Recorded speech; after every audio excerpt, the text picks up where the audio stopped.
एक गांव में बिरजू नाम का एक किसान रहता था। उसका एक बेटा भी था जो बहुत चंचल और शरारती था। बिरजू दिन भर खेतों में मेहनत करता, जबकि उसका बेटा खेल कूद में मस्त रहता। बिरजू चाहता था कि उसका बेटा जिम्मेदार बने और खेती किसानी का काम सीखे, लेकिन लड़का पढ़ाई और काम में कम और मस्ती में ज्यादा ध्यान देता था। वह रोज सुबह जंगल के रास्ते खेत में काम करने जाता था और अंधेरा होने से पहले ही घर लौट आता था। एक दिन की बात है, जब बिरजू सुबह सुबह अपने खेत में काम करने जा रहा था, तभी उसका लड़का ढोलू दौड़ता हुआ आया और अपने पिता से कहने लगा, पापा पापा, दुर्गा पूजा का मेला घूमने चलिए ना पापा। मेरे सारे दोस्त चिंटू पिंटू मिंटू सभी चले गए, आप भी चलिए ना पापा। आप कभी भी मुझे मेला घुमाने नहीं ले जाते हैं, इस बार चलिए ना। बेटा, तुम्हें मेला घुमाने के लिए मेरे पास एक भी रुपए नहीं है। इस साल बारिश नहीं होने के कारण सारे खेत की फसल सूख गई है।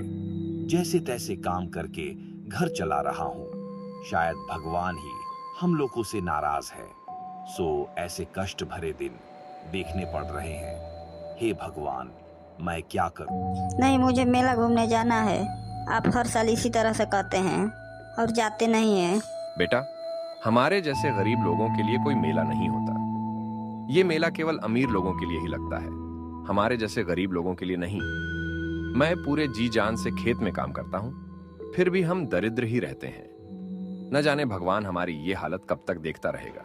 ये कहकर बिरजू उदास होकर वहां से चल देता है और खेत में जाकर मेहनत करने लगता है। काम में इतना खो जाता है कि उसे खाने पीने और समय की कोई चिंता ही नहीं हो।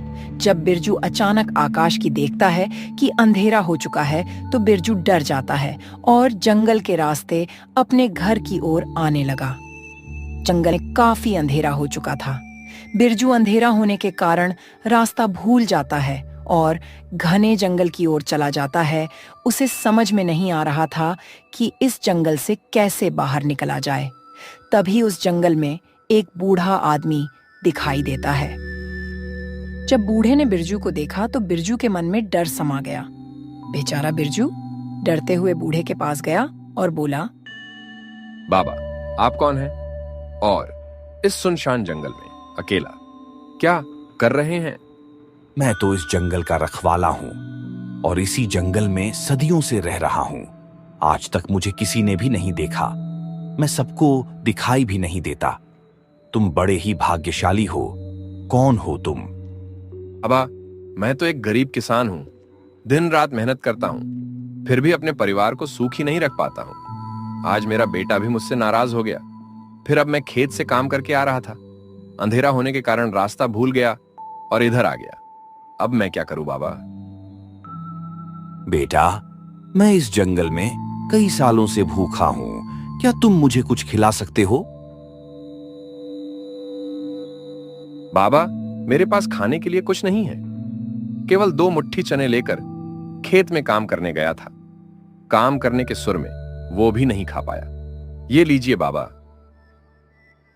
मेरे जैसे गरीब के पास केवल यही 2 मुट्ठी चने ही मिलेगा।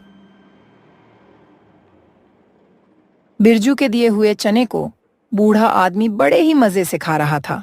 चने खाने के बाद उसने खुश होकर कहा, बेटे, मैं कई वर्षों से इस जंगल में भूखा ही पड़ा था। मेरी कई सालों की भूख आज तुमने शांत की है। जाओ बेटे, मेरी दुआ से तुम जीवन में कभी भी गरीब नहीं रहोगे। तुम्हें किसी भी चीज की कमी नहीं होगी। तुम सदा अमीर बने रहोगे। बिरजू बूढ़े आदमी के बताए हुए रास्ते पकड़कर जब अपने घर की ओर आया, तो उसकी झोपड़ी की जगह एक सुंदर सा महल बन गया था, जिसके अंदर उसके पिता और पुत्र बड़े मजे से रह रहे थे। बिरजू अपने पिता और पुत्र को महल में देखकर बहुत खुश हुआ। इसलिए कहा जाता है कि दूसरे की भलाई में ही तुम्हारी भलाई है, यानी कर भला तो हो भला। इसलिए हमें सदा ही असहाय, भूखे, लाचार लोगों की हमेशा मदद करनी चाहिए। न जाने किसके रूप में कौन आया हो।